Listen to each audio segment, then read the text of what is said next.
What's going on, guys? JSGC here, and we are here for another Manchester City video. Today we are going to be doing the preview of the game in the Premier League between Manchester City and Everton. That's right, Premier League football, it is back. Manchester City once again in action, taking on another Northwest team in England in the form of Everton from the Etihad Stadium on the 21st of November 2021 with a 2 PM GMT kickoff time live on Sky Sports if you aren't going to the game and you are watching in the United Kingdom. And if you are going to the game, I do hope you do enjoy yourself. That is right, Manchester City Premier League football, it is back. But first, before I crack on with this video, make sure, like always, if you are enjoying the content, then do subscribe, press that red button, press the bell, and put your push notifications on social media links. They're in the description below, and sliding across at the bottom of the screen if you want to go and follow me on my Twitter and Instagram. Email also in the description below too if you want to hit me up for any sponsorship for any videos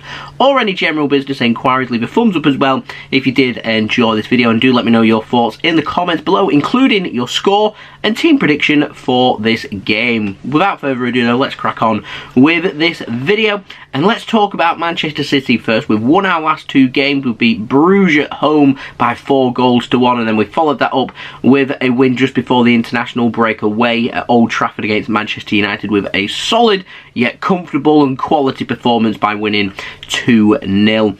Yeah, we now need to start kicking on and making sure that this little run of form that we're on turns into a really good run of form, and do what we did last season, which is have a fantastic December. We do still have a couple of games of November though, and we need to be making sure that there's nothing sticky involved here, and we are winning these games to take us into good form heading into the busy December, which definitely can decide Premier League titles. Now for Everton, they haven't won in their last 5. They drew the last game at home to Tottenham Hotspur. That finished 0-0. They haven't won since the end of September in a game against Norwich, which Everton won at home by 2-0. In terms of the league table, Manchester City currently sitting in 2nd place with 3 points behind Chelsea at the top of the Premier League. Chelsea have a 7-goal difference advantage over Manchester City as well, so it is pretty unlikely that City will be going into 1st place this weekend unless Manchester City end up winning big here and Chelsea lose. Chelsea, they are playing before us as well, playing today at 12:30 PM GMT in an away game against Leicester, which could be quite tricky, so we'll be keeping my eyes on that one. Hopefully Chelsea can drop some points, and that means City have got something really to work with in tomorrow's game against Everton. For Everton, they're currently sitting in 11th place on 15 points from 11 games. A win could send them as high as 6th. However, a loss could send them as far down as 14th. They're in that little rut in mid-table at this moment in time, Everton, and they'll want to start kicking on from there. They're going to want to start turning their form around after getting off to a really good start to the season, and start to push forward and start challenging for a top half finish, maybe even looking to the top 6, top 7 really, and trying to get European football for next season. Now, in terms of injury news for this game, we'll start with Manchester City. Quite a bit to get through here. I hate international breaks.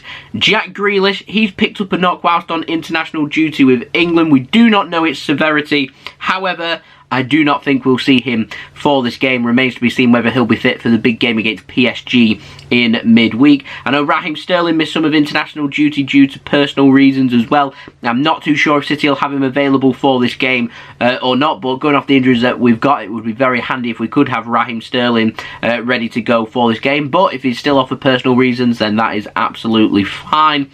Kevin De Bruyne, he has COVID. Speedy recovery to Kevin De Bruyne. He will be out. Ferran Torres, he's also out.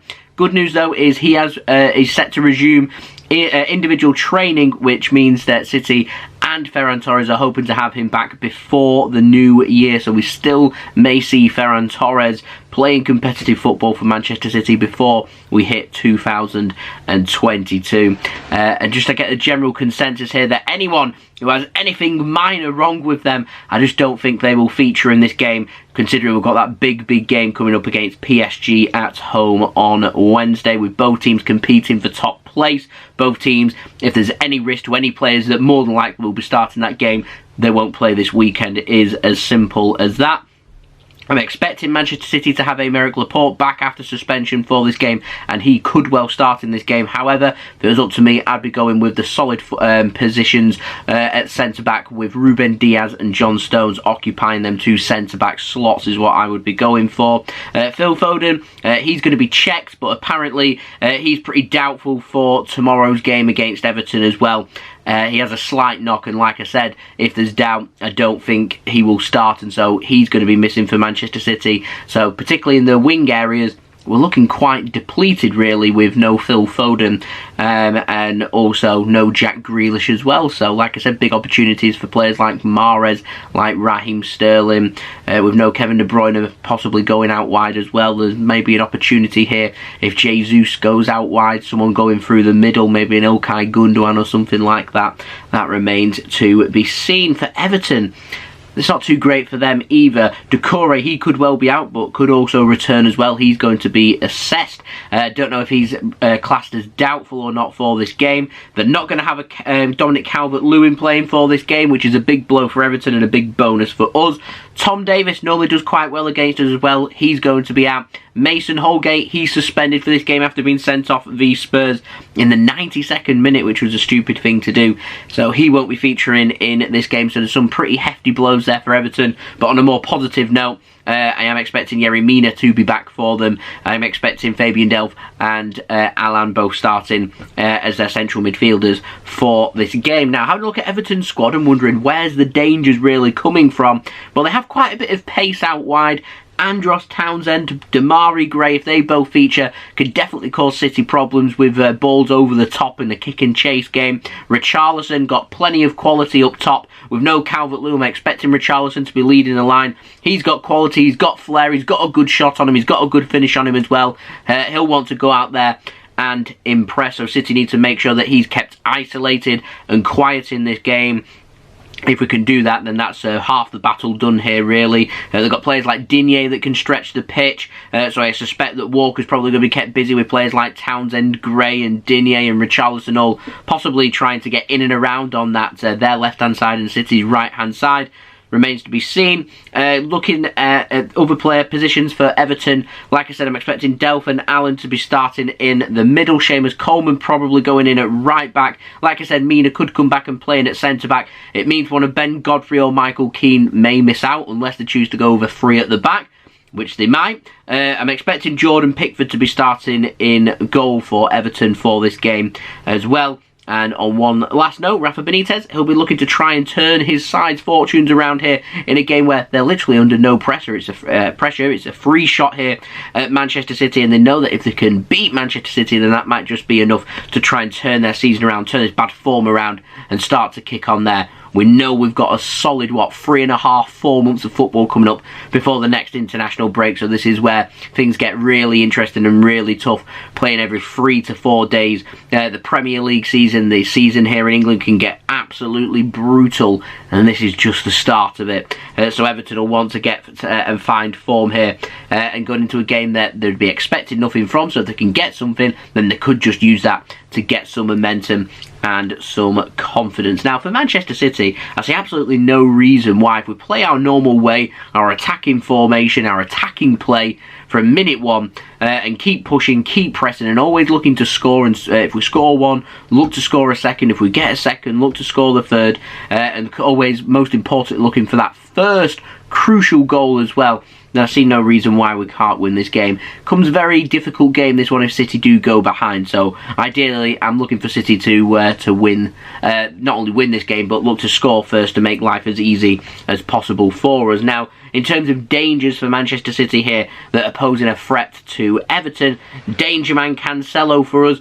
They need to limit his space, very simple for Everton. He's great at getting assists, great at putting balls into the box. He's good with his left foot, he's good with his right foot. He's a difficult player to try and keep quiet. Gabriel Jesus, a top quality player. Will he go through the middle? Will he go out wide? They're the questions. Mahrez, Sterling, they've got points to prove. They're going to have to be kept quiet, but the big man I want to mention himself, Bernardo Silva, his knee slide at Old Trafford, loves a goal there. He's in scintillating form, and if Everton don't keep Bernardo Silva quiet, then they're going to have a very difficult afternoon ahead of themselves, because he's a phenomenal player that, to me, is a danger man. Kevin De Bruyne is out injured, and I'm not even sat here being concerned.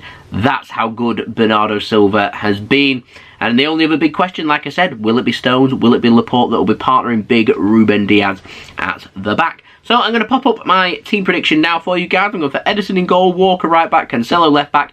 I want to see Stones and Diaz. That's my pick for a centre-back pairing for this game. I'm going for Rodri defensive midfield for City. Ilkay, Gundogan playing the double pivot, and Bernardo Silva sitting further ahead of them. He's important to City's pressing game, where we want to push defence into attack, attack into defence, and things like that. Bernardo Silva's great at that, and definitely a player that needs to keep quiet. I'm going for Mahrez to go on the right-hand side for City. Raheem Sterling on the left-hand side. I'll just stick to the basics with no Phil Foden and no Jack Grealish, and go with Gabriel Jesus through the middle. If it gets to a point where Jesus wants to go on the right-hand side, then move Mahrez into the middle. If Jesus wants to go on the left-hand side, move Sterling into the middle. I'm not overly keen on Mahrez and Sterling starting together. I'd ideally want, with two players that have at times struggled for a little bit of form, I'd be looking for one or the other to be starting, but I don't think beggars can be choosers here, really, with both Raheem Sterling and Mahrez, like I said, struggling for form. We've got no Phil Foden, no Jack Grealish, no Ferran Torres.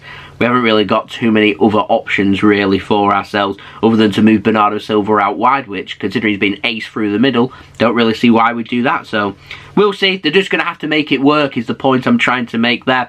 Now, my score prediction for this game, I'm going for a solid 2-0 victory for Manchester City, just like we did against Manchester United. My betting tips for this game, I'm going for a clean sheet for Manchester City. I'm going for a goal either half for Manchester City. 1 goal in the first half, 1 goal in the second half. I'm also tipping for over 5 yellow cards in this game as well. There's a very interesting midfield battle. Allen and Delphi, they're going to have to get stuck in to try and limit Manchester City's time on the ball. And so I just sense that they're going to go crunching into tackles. There stinks of yellow cards. And I always fancy maybe 2 or 3 yellow cards in a game anyway, so you get a couple of tough tackling midfielders in there. To me, increases the opportunity of potentially there being more yellow cards. So I'm going for over 5 yellow cards for this game. In terms of goal scorers, I'm going for Gabriel Jesus to get a goal anytime, whether he's starting through the middle or out wide. Don't really care. I'm banking on him to go and grab a goal for Manchester City. He's been great for City so far this season, Jesus, and I'm going for him to carry on doing that as well. Now, do remember, if you are going to gamble, then do wait for the team selections to be announced before placing any bets, because City like to rotate, Pep likes to rotate, and the last thing you want to do is to be wasting money with no players actually featuring for Manchester City. So do wait until the teams are announced. And also, like always, if you are going to gamble, do remember to gamble responsibly. So there we go, that's been the preview. Let's go, looking forward to this game. City were back in action. No more international breaks now for 4 months or so. All action go. Bring it on, bring on Everton. I'll see you guys all for the live watch along of this game, which will be live at 1:30 PM GMT for you guys to look forward to. I'll have the link out to that later on today for you guys to go and set your reminders for. So I'll see you for that. Don't forget, if you did enjoy this video, leave a thumbs up so I know that you enjoyed this video. Let me know your thoughts in the comments below too with your score and team prediction for this game. Subscribe if you're new around here, press that red button, press the bell, and put your push notifications on that push towards 21k subscribers. We're now less than 125 subscribers away from my goal of 21,000 subscribers before the year is out, so any help towards that would be much appreciated by me. Also, social media links in the description below, sliding across at the bottom of the screen if you want to go and follow me on my Twitter and Instagram. Email in the description below too if you want to hit me up for any sponsorships for any videos or any general business inquiries. And I'll see you all again for that live watch along tomorrow. I feel like forever since I've done a preview. I feel very rusty, but I'm sure I'll get things going very quickly, as City will be played every 3 to 4 days. So I'll see you all again very soon. So I've been JSGC. Thank you everyone for watching. I hope everyone is safe and well. I hope everyone has a great weekend too. Peace. Ciao for now.